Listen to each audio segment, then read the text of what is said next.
వేడి వేడి దోశలు, అబ్బా చూస్తేనే తినాలనిపిస్తుంది కదండి.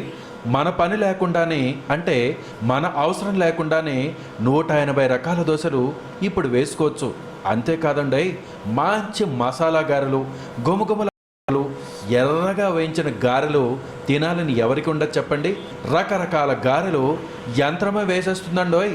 ఇది అబద్ధం కాదు, నిజం. ఇది మీరు చూస్తే మీరు కూడా నేనే వేసేస్తాను దోశలు వడలు అని అంటారు.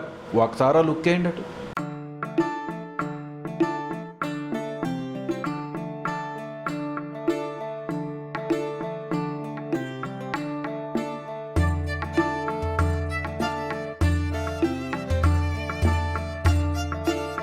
దోశలు వడలు చేసుకోవాలి అంటే ఇక మనం అవసరం లేదు.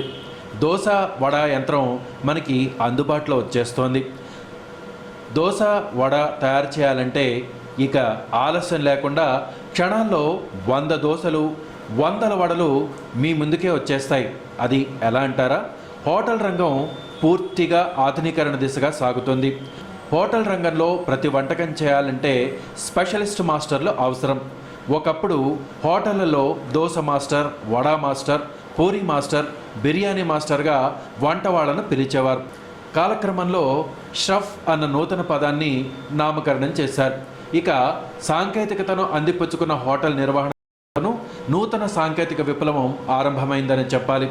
దక్షిణాది వారు, ముఖ్యంగా తెలుగువారు చేసుకునే దోశ వడలకు మాస్టర్ల స్థానంలో ఇకపై యంత్రాలే దోశను కాల్చడం, తీయడం, వడలను వేయడం, తీయడం వంటి ప్రక్రియను పూర్తి చేస్తున్నాయి.